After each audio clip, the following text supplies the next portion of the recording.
Hello and welcome to the next video on basic electrical repairing. In the previous video, we tried understanding the connections in a dummy circuit board or an electrical board. Now, most of these are replicated as such in the actual electrical board as well.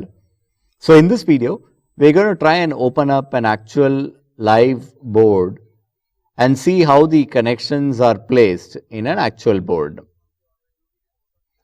Now, in front of you is a live board which has multiple switches. There is a fan regulator and a plug point as well in this.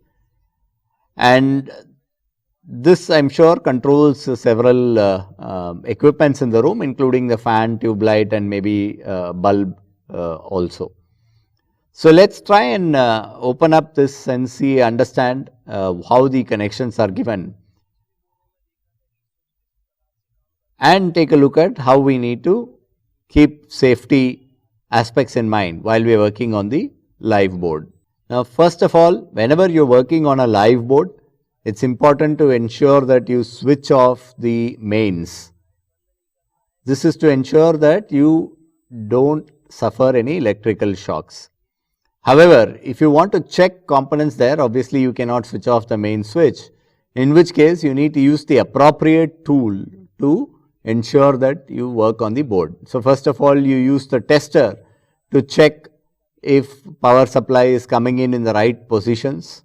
So, as you can see, you test it, put it on the phase and see if there is phase connection there.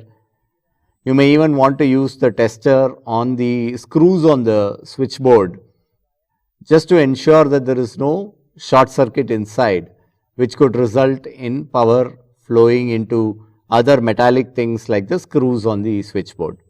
So, the first aspect that you must do is, when you are working on a live board which has power supply coming in, use the tester to ensure that power is coming in only in places where it is supposed to come and not in other areas.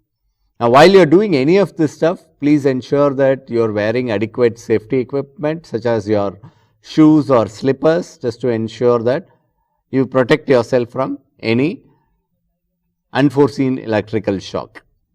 So, we have checked the plug point now and we see that there is phase coming in one side of it, on the other side is neutral. And we are checking the screws just to ensure that there is no electric supply into any of these points, because there is a short circuit. If there is a wire lying around, there could be power supply to any of these metal things. So, you check that with the tester, and once you are sure that there is no excess power supply to any unwanted area, we then use an insulated screwdriver to open the board. Again, we are using an insulated screwdriver just to ensure that we are safe from electrical shock. Insulated screwdriver will ensure that even if there is any power passing through, that power is not transferred to your hands, because this is completely insulated from any power transmission. So, you hold the screwdriver tightly on top of it, press it lightly and turn it in the anti-clockwise direction to open any of the screws. Once you open the screws, just place a hand on the board to ensure that the board does not fall off completely. Because we are working on a live line, you need to be extra careful while you are working on any of these aspects. So, you slowly remove the screws, hold the board and tilt it down, so that you can take the board out of its socket in the wall. So, let us turn this board around and try and see how these connections are placed on the back side of this board.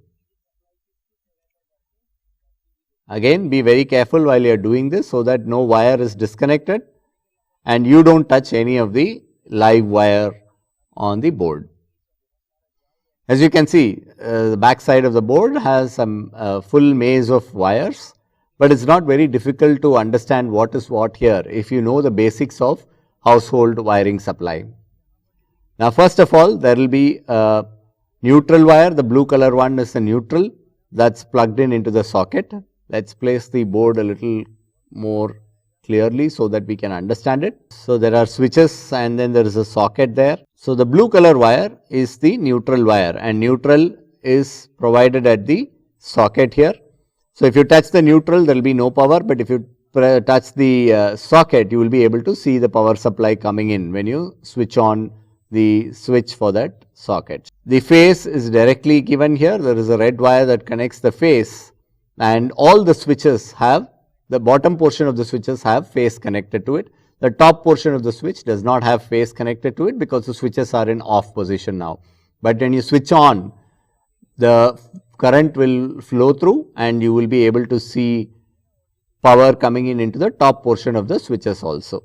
So, first of all, the blue wire, as we just spoke about, is the neutral, and each of these switches will have the phase connected to it. So, there is a red wire which is coming in there.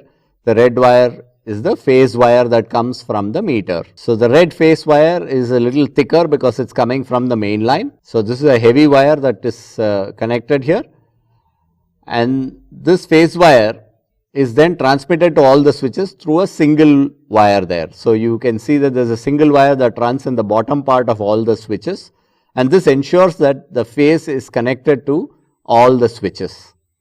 And as we spoke about the switches earlier, switches are always placed in series on the phase line of the power supply. So, the blue is the neutral which comes to one end, and on the other end the phase is given to the switches. And you can use a tester to check whether there is phase supply here, and you can see the lights very clearly that there is phase which is supplying on the bottom portion of all these switches.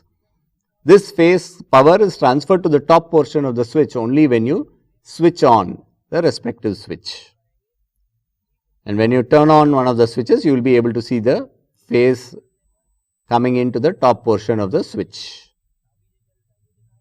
Now, this top portion of the switch is then connected to the respective electrical component. For example, if this is a tube light switch, this top portion is connected to the phase part of the tube light. The tube light will also be getting a neutral connection directly from the main line. So, all the switches here are in series connection on the phase line, whereas individual components such as tube lights, fans, etc. are placed on parallel connection. The socket is also placed in parallel connection. Apart from this, there is also a green wire that you can see. This is for earthing, and earthing is necessary for your safety as well as the equipment's safety. So, overall, in a typical switchboard, you will be able to see a neutral line coming in into the socket, a phase that comes into the switches which gets distributed to all the switches, and the other side of the switch connects to the respective electrical component. So, the red is the phase line, the blue is the neutral line, the green is the earthing line in any electrical board. So, each of these switches again control different electrical components. So, the top portion of the switch is connected to the phase portion of the respective electrical component. Now, this is the point which also connects to regulator as well if you have a fan in the room. So, typically the neutral wires directly reach each of the electrical components. The phase wire passes through the switchboard and the switches and connects to the respective electrical components. The last switch is for the socket, and this switch is what controls the phase connection given to the socket. So, whenever you are making a switchboard in any residential complex, you must ensure that you use appropriate color coded wires to avoid any confusion for anybody who might open up the switchboard. For example, if you are making the electrical connections in a house, it is possible that few years later some other electrician might open it up. So, in order to help people understand how the connections are made, it is important to use standard color codes such as black for neutral, red for the phase and green for the earthing, and ensure that the switches are all properly ordered to avoid any confusion in connections in the switchboard. We do hope you will have learnt how to connect a switchboard, a proper connection in a residential wiring. Thank you very much.